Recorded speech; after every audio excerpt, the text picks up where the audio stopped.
Guys ഞാനിപ്പോ അജ്മീറിലെ ദർഗന്റെ അടുത്തുള്ള ഒരു റൂമിന്റെ ഡൈനിങ് ഹാളാണിത് കണ്ടാ. ഡൈനിങ് ഹാളിൽ ഇങ്ങനെ ഇരിക്കുകയാണ്. അപ്പോഴാണ് ഇവിടെ ഒരാളെ കണ്ടുമുട്ടുന്നത്. പേരെന്തേനി?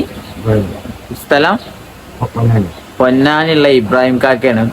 അപ്പൊ മൂപ്പര് ഇങ്ങനെ വെറുതെ ഞങ്ങളിങ്ങനെ ഓരോ വർത്താനം പറഞ്ഞതിന്റെ ഇടയ്ക്ക് മൂപ്പര് മുംബൈയിലേനിന്ന് പറഞ്ഞു.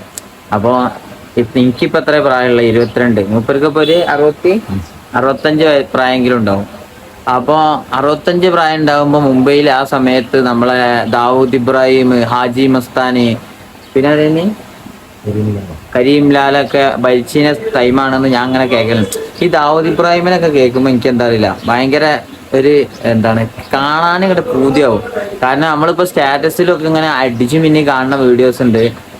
ദാവൂദ് ഇബ്രാഹിമിന്റെ ഫോട്ടോ, മറ്റേ ആള് പേടിയില്ല എന്നുള്ള ദീനൊക്കെ ദാവൂദ് ഇബ്രാഹിം, കരീം ലാലിന്റെ ഫോട്ടോ ഒക്കെ ഒരുപാട് കാണലുണ്ട്. അപ്പൊ ഓലിപ്പോ എങ്ങനെ ആവോ അതേമാതിരിയൊക്കെ ജീവിക്കാൻ കഴിഞ്ഞിണെങ്കിൽ ഞാൻ എപ്പോഴും ആലോചിച്ചാണ്. ഞാൻ നാളെ ധാരായി പോയപ്പോഴും കണ്ടിരുന്നു.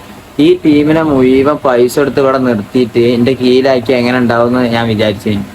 അപ്പൊ അങ്ങനത്തെ ഓരോ ദാവൂദ് ഇബ്രാഹിമിനെ ഭയങ്കര ഇഷ്ടപ്പെട്ട് നിൽക്കണം. അപ്പൊ ഞാൻ വെറുതെ ഒന്ന് പഞ്ചിനെ ചോദിച്ചാണ്, നിങ്ങള് ദാവൂദ് ഇബ്രാഹിമിനെ കണ്ടിടാന്ന്. നമ്മളെ വല്യപ്പാരോടൊക്കെ ഓരോന്ന് ചോദിക്കല്ലോ. എന്റെ വല്യപ്പനോട് ചോദിച്ചാൽ വല്യപ്പൊക്കെ പറഞ്ഞു തോണി പോണീന്റെ ഇടയിൽ തോണി മറിഞ്ഞിട്ട് അങ്ങനെ കുടുങ്ങി എന്തൊക്കെയോ കഥയൊക്കെ പറഞ്ഞു. അതേമാതിരി വെറുതെ ഒന്ന് ഇങ്ങനെ ചോദിച്ചതാണ്, ദാവൂദ് ഇബ്രാഹിമിനെ കണ്ടീനോന്ന്. അപ്പൊ ദാവൂദ് ഇബ്രാഹിമിന്റെ തൊട്ടടുത്താണ് അങ്ങനെ തുടങ്ങിയിട്ട്, വീടിന്റെ അടുത്താണ് മൂപ്പരെ പീടിയാന്ന് ഇങ്ങോട്ട് തുടങ്ങിയപ്പോ ഭയങ്കര എനിക്ക് ഒരു പൂതി. എല്ലാരും ഈ വലിയ നടിമാര് ഒരു അനുഭവം ഇല്ലാത്ത നടിമാരോടൊക്കെയാണ് ഈ ഇന്റർവ്യൂ എടുക്കല്. അപ്പൊ ഇനി ഇതൊരു ഇന്റർവ്യൂ ആവട്ടെ. ദാവൂദ് ഇബ്രാഹിമിനെ എങ്ങനെ ശരിക്ക് കണ്ട ആളാണ് പറയണത്. ഓക്കെ, അപ്പൊ വീഡിയോ കണ്ടോക്ക, എല്ലാരും ഫുള്ള് കാണാം. അല്ല, ദാവൂദ് ഇബ്രാഹിമിനെ ഞങ്ങൾ കണ്ടിന്. ദാവൂദിനെ കണ്ടിക്കണു, മൂപ്പരെ ജ്യേഷ്ഠൻ സാബിറിനെ കണ്ടിക്കണു, അനുജന്മാരൊക്കെ കണ്ടിട്ടുണ്ട്. 1976, 1978, 76, 77, 78, 79 കാലഘട്ടത്തിൽ അവരുടെ വീട്ടിന്റെ മുമ്പിലായിരുന്നു എനിക്ക് ജോലി.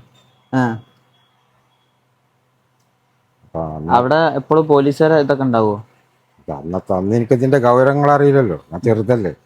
ഒക്കെ പലരും വരണം പോണൊക്കെ കാണാം, അത്ര എനിക്കറിയുള്ളൂ ഇതിനെ പറ്റി. പിന്നീടാണ് ഇതൊക്കെ മനസ്സിലായത്. അപ്പോഴേക്ക് ഞാൻ അവിടുന്ന് പോവുകയും ചെയ്തു. അല്ല, അങ്ങക്ക് എത്ര വയസ്സുള്ളപ്പോഴാ കണ്ടത്? ഇപ്പൊ മൂപ്പര് ശരിക്കും ജീവിച്ചിരിപ്പുണ്ടോ? സാബിർ ഏതായാലും അന്ന് മരണപ്പെട്ടു പോയിക്കണ്. എങ്ങനെ? വെടികൊണ്ടതാണ്. അതിപ്പോഴൊന്നുമല്ല, കുറെ അത് ഞാനീ പറഞ്ഞ കാലഘട്ടത്തിലൊക്കെ തന്നെയാണ്. പിന്നെ ദാവൂദ് ആയി, പിന്നെ അതിന്റെ താഴെയുള്ളവര്. എത്ര മക്കളുണ്ടായി? 7-8 മക്കളുള്ളവര്. 7-8 മക്കളുള്ളവര്. ഞാൻ ഇവിടെ കേട്ടണേ, വാപ്പ ഇബ്രാഹിം അല്ലേ? വാപ്പ പോലീസേനി. CID വർക്ക് ചെയ്തതാണ്. അപ്പൊ ഞാനീ പറഞ്ഞ കടയിലായിരുന്നു അവരെ. ഇതൊരു പെട്ടിക്കടയാണ്. അപ്പൊ അവിടെ സാധനങ്ങൾക്ക് അവര് സിഗരറ്റും സാധനങ്ങളൊക്കെ വാങ്ങാൻ വരും. അവിടെ പറ്റായിരുന്നു. 10 രൂപ അടുപ്പാണ് അവർ വെച്ചത്. അതാണ് പറഞ്ഞത്. അല്ല, പൈസ തരായി അങ്ങനെ നല്ല ആൾക്കാർ, നല്ല സ്വഭാവമാണ്. സ്വഭാവമൊക്കെ നല്ലതായിരുന്നു ആദ്യം ഞാനുള്ള കാലത്ത്. പിന്നെ അവര് ഒരാൾക്ക് വെടികൊണ്ട് മരണപ്പെട്ടു. അപ്പൊ പിന്നെ അവരാലേക്ക് ഇങ്ങനെ പതുക്കെ നീങ്ങി. ഞാനപ്പോഴൊക്കെ അവിടെ നിന്ന് വിട്ടു നോക്കാം, ആ ഏരിയ വിട്ടു. നിങ്ങളെത്ര കാലം അവിടെ ഇതുണ്ടാക്കി ഷോപ്പ്? ഞാൻ മൊത്തം ഒരു 18-20 വർഷം ബോംബെയിൽ ഉണ്ടായിട്ടുണ്ട്. അത് ഇവിടെ ഒരു 3 വർഷം ഈ പറഞ്ഞ സ്ഥലത്ത്. പിന്നൊക്കെ ഫൗണ്ടൻ, കുലാബ, ഗഡിയാൾ ഗോജി, അങ്ങനെയുള്ള സ്ഥലങ്ങൾ. ഇപ്പൊ അവിടെ പോയാൽ കാണുമോ അല്ലെ? ഫാമിലി ഒക്കെ ഇല്ല, അവരൊന്നും ഇപ്പൊ അവിടെ ഇല്ല. ഫാമിലി ഒക്കെ പോയില്ലേ? അവരൊക്കെ ഇപ്പൊ പല ഭാഗത്തായി. അല്ല, ഇപ്പൊ ജീവിച്ചിരിപ്പുണ്ട് എന്താ ഉറപ്പ്? ഇപ്പൊ അതില് മറ്റേ 2-3 ആൾക്കാർ ദുബൈയിലുണ്ട് എന്ന് ഇങ്ങനെ പറഞ്ഞു കേട്ടു. ദാവൂദ് ഇബ്രാഹിം മരിച്ചാണ് ഇപ്പൊ.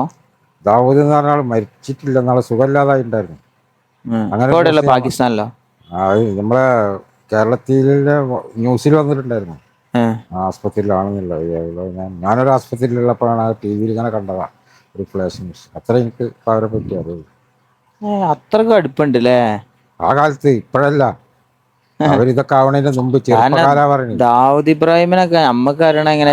എനിക്കിപ്പോ എന്തൊരു കഥ അല്ലേ, എല്ലാരും അന്വേഷിച്ച് നടക്കുമ്പോ മൂപ്പര് കളി കാണാന് ഇതിലിങ്ങനെ ഇരുന്ന് ക്രിക്കറ്റ് കളി മൂപ്പര ഒരു ഭ്രാന്താണ്. ഭ്രാന്താണ്. ആരെ ഫാനാണ്? അതിൽ അന്നത്തെ കാലത്തെ ആൾക്കാര് പക്ഷെ മൂപ്പര് പാകിസ്ഥാൻ അനുകൂലിയാണ്. ക്രിക്കറ്റ് ടീമിൽ പാകിസ്ഥാനാണ് മൂപ്പര് സപ്പോർട്ട് ചെയ്യല്. അന്നൊക്കെ ചെറുപ്പാണ്, ഞാനും ചെറുതാണ്. ഇതിപ്പോ എത്ര കൊല്ലം മുമ്പത്തെ കഥ പറയണെന്ന് വരും. 65 വയസ്സായി ഇപ്പൊ എനിക്ക്. അതായത് എനിക്ക് 15, 16, 17 വയസ്സുള്ള സമയത്തെ കഥയാണ് ഇപ്പൊ ഞാൻ പറഞ്ഞത്. അപ്പൊ അത്രയൊക്കെ തന്നെ എനിക്കിപ്പോ ഓർമ്മയിലുള്ളൂ. അല്ല, അവിടെ ഇടക്കിടക്ക് ബോംബ് അങ്ങനെയൊക്കെ ഉണ്ടാവില്ല, പേടി ഉണ്ടാവില്ല? പേടിയെന്ന് പറഞ്ഞാല് അന്ന് ഇവരന്ന് പൊന്തി വരണല്ലോ. അതിന്റെ മുമ്പത്തെ വില്ലന്മാരുണ്ടാവുമല്ലോ, അവരാണ് തോക്ക് കത്തിയൊക്കെ ചൂണ്ടിട്ട് കടക്കാരോടൊക്കെ ഒന്ന് പൈസ വാങ്ങുക. അന്ന് നോക്കാൻ പോലീസുകാർ വരുമൊന്നുമില്ല, പേടിയായിട്ട്. അങ്ങനൊക്കെ ഉണ്ട്. പിന്നെ ഞാൻ 90 അവിടുന്ന് വിട്ടു.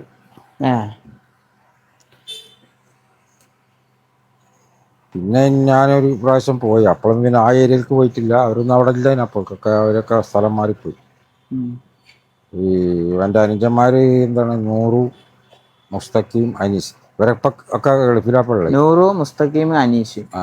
അല്ല, ഇവളിപ്പോഴും ഉണ്ട് ഗൾഫിൽ. ഉണ്ടായിരിക്കും, ഗൾഫിലുണ്ടെന്ന് പറഞ്ഞിട്ട്. അത് നമ്മൾ തങ്ങൾക്കറിയാം. ഈ നൂറാന്ന് പറഞ്ഞ ആളും തങ്ങൾ ഭയങ്കര അടുത്താണ്. അത് എന്നാ ശബ്ദം ഭാഗത്ത് പറഞ്ഞ മാത്രം കേട്ടാൽ മതിച്ചിട്ടാ.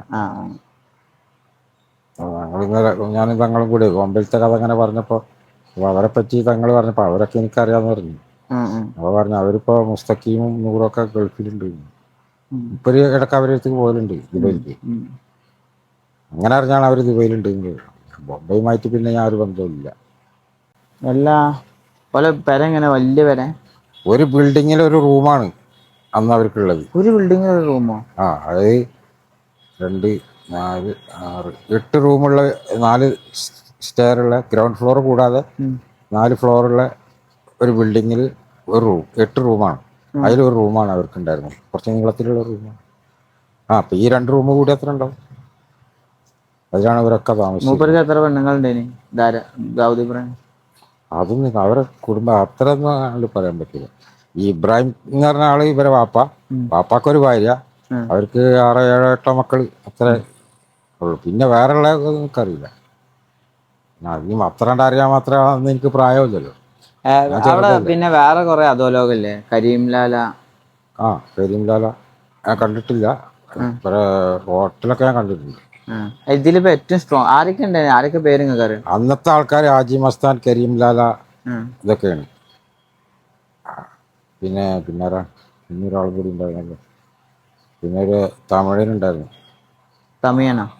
എനിക്ക് പേരറിയില്ല. അതാ കമ്മട്ടിപ്പുര എന്ന് പറഞ്ഞ സ്ഥലമുണ്ട്, ആ ഭാഗത്തൊക്കെ ഭരണം നടത്തിയിരുന്ന ഒരാളാണ്. എനിക്ക് പേര് ഞാൻ മറന്നുപോയി. എന്നിട്ട് ഇവര് ഇതിലേറ്റവും സ്ട്രോങ് ആരാണ്? ദാവൂദ് ഇബ്രാഹിം തന്നെ. ഹാജി മസ്താൻ, കരീംലാല എന്നൊക്കെ പറഞ്ഞത് വില്ലന്മാരല്ല. അവര് എന്ന് പറഞ്ഞാല് ബിസിനസ്സാണ്. ബ്ലാക്ക് കള്ളക്കടത്തുകാരാണ്. പിന്നെ ഇവരൊക്കെ ഇവരെ ജോലി അത് പിടിച്ചു പറിക്കാൻ നടക്കല്. അങ്ങനെയാണ്. ഇവർക്ക് കള്ളക്കടത്തല്ല, ഇവർക്ക് പിടിച്ചു പറയാ. ഹാജി മസ്താൻ? ഹാജി മസ്താൻ അല്ല, അവരൊക്കെ കള്ളക്കടത്താണ്. സാധനം അവരെ പേരിൽ വരിക, സെയിൽ ചെയ്യുക, സ്വർണം അങ്ങനെയുള്ള സാധനങ്ങളൊക്കെ. ഹാജി മസ്താനും കരീംലാലും ഒക്കെ അങ്ങനത്തെ ആൾക്കാരാണ്. പിന്നെയാണ് ഇവരൊക്കെ പൊതു ചെയ്യുക. അപ്പൊ ഞാൻ അവിടെ നിന്ന് വിട്ടു നിൽക്കാം. നിങ്ങളെ മുഖം കണ്ടിട്ട് മറ്റേ നമ്മളെ പടത്തിലൊക്കെ ഉണ്ടായിട്ടുണ്ട് ഒരു ചങ്ങായി ഉണ്ട്, നിങ്ങൾ കണ്ടുകണോ അറിയില്ല, മറ്റേ ഇത് കൊച്ചിയാണ് ഒരു ചങ്ങായില്ലേ? അല്ല, നിങ്ങൾ ഭായിമാരെ കണ്ടിട്ടുണ്ടാ? മുംബൈയിലെ അധോലോകങ്ങളെ കണ്ടിട്ടുണ്ടാന്ന് പറഞ്ഞിട്ട് ഒരാളില്ലേ, ഒരു സൗണ്ടൊക്കെ വെച്ചിട്ട്. നമ്മളെ ഇഷ്ക് പടം കണ്ടിടാ? പടങ്ങളൊക്കെ കാണുന്നില്ല. എന്താണ് ഇത്? ബോംബെയിൽ നീ കൊറേ ഭായിമാരെ കണ്ടിട്ടുണ്ടാവും. നിങ്ങള് അങ്ങനെ എന്തോ ഒരു പറഞ്ഞിട്ട് ഡയലോഗ് ഉണ്ട്, അതിന്റെ ഒരാളെ മോശമുള്ളതായിരുന്നു. അങ്ങനെ ബന്ധമൊന്നുമില്ല. അപ്പൊ 14-ാം വയസ്സിൽ നിങ്ങൾ പണി തുടങ്ങിയാണ്? ഇപ്പോഴും ഈ അടുത്ത കാലം വരെ പണിയിലുണ്ടായിരുന്നു. എന്തെങ്കിലുമൊക്കെ ആയിട്ട് ജോലി ചെയ്തിട്ട്. വേറെ ഏതെങ്കിലും സ്ഥലങ്ങൾ പോയിണോ നിങ്ങള്? വേറെ ഏതെങ്കിലും സ്ഥലങ്ങൾ പോയിണോ? വേറെ സ്ഥലം എന്ന് പറഞ്ഞപ്പോ ഇവിടെ ബോംബെ കഴിഞ്ഞാൽ പിന്നെ എനിക്ക് കൂടുതൽ അറിയുന്ന സ്ഥലം അജ്മീർ. വേറെ എവിടെയും പോയിട്ടില്ല. പിന്നെ ഇവിടെ പോയിട്ടുണ്ട്, ഉമ്രക്ക് പോയിട്ടുണ്ട്. ഉംറക്ക് പോയിനാ? വീട്ടിലാരൊക്കെ ഉണ്ട്? വീട്ടില് ഭാര്യ, 4 മക്കൾ, എല്ലാരും കല്യാണം കഴിഞ്ഞ? എല്ലാം കഴിഞ്ഞു. അപ്പൊ റാഹത്തായിട്ട് ഇങ്ങനെ നടക്കുകയാണ് ഇപ്പൊ അൽഹംദുലില്ലാ. ഏതായാലും ഈ ദാവൂദ് ഇബ്രാഹിമിനെ കുറിച്ച് ഓരോരുത്തർ ഓരോ വീഡിയോ കാണുക എന്നല്ലാതെ ഓലെ കണ്ട ആൾക്കാരെ കാണുക അത് ഭയങ്കര ഒരു ഇതാണ്. അങ്ങനല്ല? അതെ, എനിക്കിപ്പോ അതിന് അവരെ എല്ലാരും മുഖം അങ്ങനെ ശരിക്കും അങ്ങനെ ഉണ്ട് വരുന്നില്ല. പക്ഷെ ദാവൂദിന്റെ ഫോട്ടോകൾ ഇടയ്ക്ക് പേപ്പറിലും TV-യിലൊക്കെ കാണുന്ന കാരണം ആ ഓർമ്മ നിൽക്കുന്നുണ്ട് മാത്രം. മറ്റവരതൊന്നും ഇപ്പൊ എനിക്ക് അങ്ങനെ പറയാൻ പറ്റൂല. അതിന്റെ താഴെയുള്ളവർക്ക് അവരെ പിന്നെ കാണുന്നില്ലല്ലോ, നമ്മളവിടുന്ന് പോകുന്നില്ല. ഞാൻ ഏരിയ തന്നെ മാറി. പിന്നെ ഇവരെ കൊണ്ടല്ല, ഇവരെ കൊണ്ട് എനിക്ക് ബുദ്ധിമുട്ടൊന്നും ഉണ്ടായിട്ടില്ല, ആ കടക്കും ബുദ്ധിമുട്ടൊന്നും ഉണ്ടായിട്ടില്ല. പിന്നീട് വേറെ ആരൊക്കെ ആ കട നടത്തിയിരുന്നു, പിന്നെ അവരത്തുനിന്ന് ഇവർ വാങ്ങി എന്നൊക്കെ പറഞ്ഞിട്ടുണ്ട്. നമുക്കറിയാം. നിങ്ങളെ സ്വന്തം അവിടുത്തെ കട? അല്ല, എൻ്റെ മൂത്താപ്പൻ്റെ കട. അത് പിന്നെ അവര് വാങ്ങിന്ന് പറഞ്ഞിട്ട്. മൂത്താപ്പൊക്കെ ജോലി ഉണ്ടായിരുന്ന ആളാണ് അവിടെ. ജോലി റിട്ടയർ ആയപ്പോൾ മുപ്പത് നാട്ടിൽ പോയിരുന്നു. വേറെ ആർക്കും നടത്താൻ ഏൽപ്പിച്ചു, അവരടുത്ത് ഇവര് വാങ്ങി അങ്ങനെയൊക്കെ പറയുന്നത്. ഏതായാലും നമ്മളെ വല്യപ്പാരൊന്നും ഇതൊന്നും കണ്ടില്ല. അങ്ങനല്ല, എന്റെ കുടുംബത്തില് വല്യപ്പന്റെ വാപ്പക്ക് നല്ല സ്വത്തുണ്ട്, പള്ളിന്റെ സ്ഥലമൊക്കെ കൊടുത്തിന്. അപ്പൊ വല്യപ്പ പണിക്കൊന്നും പോകലുണ്ടാവില്ലേ, ചെറിയൊരു കച്ചവടമൊക്കെ ആയിട്ട് ഇങ്ങനെ ഇരിക്കാവും. ദാവൂദ് ഇബ്രാഹിമിനെ പോലീസ് പിടിച്ചണം എന്നെങ്കിലും? അങ്ങനെ എൻ്റെ അറിവിലില്ല, അറിയില്ലല്ലേ? കൊടുത്തം കിട്ടിയിട്ടില്ല, അത് ഇല്ലാന്നാണ് എൻ്റെ അറിവ്. പിന്നെ ഇപ്പൊ ഞാനവിടുന്ന് മാറിയ ദിവസം ചിലപ്പോ കുറച്ച് ദിവസത്തിനൊക്കെ എന്തെങ്കിലുമൊക്കെ അയക്കണമെന്ന് എനിക്കറിയില്ല. എന്തായാലും അധികകാലമൊന്നും ജയിലൊന്നും നിന്നിട്ടില്ല എന്നാണ് എൻ്റെ അറിവ്. നിങ്ങളെ വാപ്പ മുംബൈയിൽ തന്നെ ആദ്യം? അതാണ് ഞാൻ ബോംബെയിൽ എത്താൻ കാരണം. ബോംബെയിൽ എൻ്റെ ഉപ്പാക്ക് ഒരു കട ഉണ്ടായിരുന്നു. അവിടുന്ന് മൂപ്പർക്ക് പെട്ടെന്ന് സുഖമില്ലാതായി. 9ാം ക്ലാസ് പാസ്സായിട്ട് 10ലേക്ക് പോകാൻ തയ്യാറെടുത്ത് നിൽക്കുകയാണ് ആ കാലത്ത് ഞാൻ. അപ്പൊ ഈ അന്ന് പഠിപ്പിനെക്കാട്ടിയും വലുത് എന്തായാലും പാപ്പിമ്മൊക്കെ തന്നെ ആവുമല്ലോ. അപ്പൊ അങ്ങനെ സുഖമില്ലാന്ന് പറഞ്ഞപ്പോ പിന്നെ ഞാൻ ഇത് അവിടെ നിർത്തി വെച്ചിട്ട് അങ്ങോട്ട് ബോംബെയിലേക്ക് പോയി. എന്ത് നിർത്തിച്ച്? പഠിത്തം. പക്ഷെ പോയിട്ട് സ്കൂൾ തുറക്കാനാകുമ്പോഴേക്ക് തിരിച്ച് വരാന്നുള്ള പനിയും കൂട്ടിയിട്ട് വരാന്നുള്ള കണ്ടീഷനിലാണ് ഇവിടുന്ന് പോയത്. പക്ഷെ അവിടെ ചെന്ന് നോക്കുമ്പോൾ കഥ മാറി, അപ്പൊ തീരെ വയ്യാതെ. അപ്പൊ പിന്നെ ഉപ്പാനെ അവിടുന്ന് കണ്ട് പറഞ്ഞിട്ട് ഞാൻ കട നോക്കേണ്ട ഒരു അവസ്ഥ വന്നു. അത് വേറെ കട ഇരുന്നിട്ടാ, ഞാൻ ഈ പറഞ്ഞ കടല്ല. അത് പിന്നെ കടന്റെ ബിൽഡിംഗ് ഒക്കെ പൊളിഞ്ഞിട്ട് പിന്നെ ആ കടക്ക് കയ്യിൽ നിന്ന് പോയി. ഇപ്പൊ പിന്നെ കുറെ കാലം പിന്നെ മുംബൈയിൽ എങ്ങനെയാണ് അന്നത്തെ അവസ്ഥ?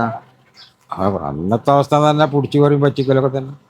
നിങ്ങളെന്നെ കൊറേ പൈസ പോയിണോ? എന്റെ പോക്കറ്റ് അടിച്ച് പോയിട്ടുണ്ട്.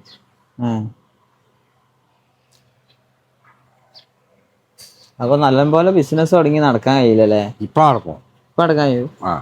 ഇപ്പൊ അങ്ങനത്തെ ശല്യങ്ങളൊന്നുമില്ല. പക്ഷെ ഇപ്പൊ ബിസിനസ് നടക്കണമെങ്കിൽ അതിന് നല്ല പൈസയും വേണം അവിടെ അല്ലേ? ഞാൻ ഇതേമാതിരി നമ്മൾ ഓരോ സ്ഥലത്തേക്ക് ഇങ്ങനെ പോകും. ഇപ്പൊ നാളെ മുംബൈയിൽ പോയപ്പോ ഇതേമാതിരി ഒരാളെ കഥ, ഈ ഇങ്ങനത്തെ ഇപ്പൊ ആൾക്കാര് വീഡിയോ എടുക്കണ എങ്ങനെയാ വെച്ചാല് വലിയ വലിയ അറിയണ പോലെ കഥയാണ്.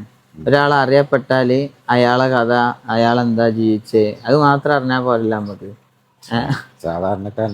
സാധാരണക്കാരനെ വലിയ വലിയ മറ്റേ ഇപ്പൊ നിങ്ങള് പറഞ്ഞാല് ദാവൂദ് ഇബ്രാഹിമിന്റെ ഇതിന്റെ മുമ്പിൽ എണീന്ന് പറഞ്ഞപ്പോഴേ ഞാനാകെ തൊള്ള കളിച്ചുപോയി. കാരണം ഇന്നലെ രാത്രി ഞാൻ ഇവിടെ കിടന്ന് അങ്ങനെ കണ്ട് പരിചയങ്ങളെ. രാത്രി കിടന്നപ്പോ അവിടെ അപ്പുറത്ത് കിടക്കണ്ടേന്, എന്നിട്ട് ഞാൻ നേരെ ഉറങ്ങി. ആ പരിചയമാണ്.